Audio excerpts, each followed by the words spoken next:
ئامادەکاریەکان بەرەو کۆتایی دەچێن لە یاریگای نێودەوڵەتی فەرەنسا هەریری لاولێر بۆ پێشوازیکردن لە پاپا فرانسیس پاپایی ڤاتیکان کە بڕیارە حوتی ئەم مانگە لەم یاریگایە پێشوازی لە هەزاران کەس بکات.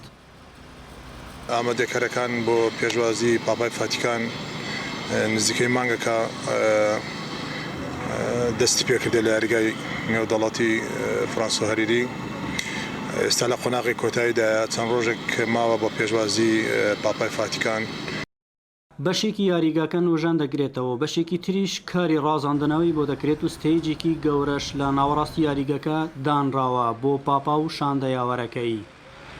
هەستایم بە نوێژەکردنەوەی دەرەوە و ژوورەوە و هەموو بەشەکانی وەستایم بە دروستکردنی ستەیجێک بۆ هاتنی پۆپ. تەسمیمێکی جوانمان نایە کە مۆدێرن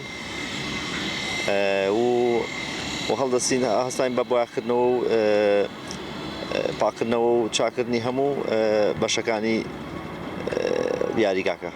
کرێکار و کارمەندانی بوارە جیاجیەکان بە بەردەوامی سەرقاڵی نوێگەری و کارکردنن تا یاریگاکە بە سیمایەکی جوانەوە پێشوازی لە خەڵکی بکات.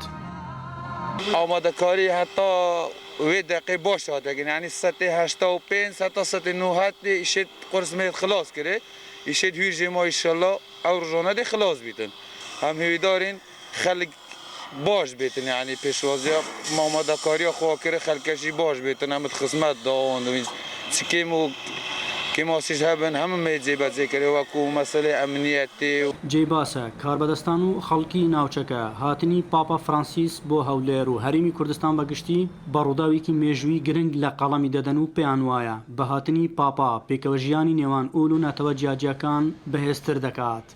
ئەحمەد جێباری دەنگی ئەمریکا، هەولێر.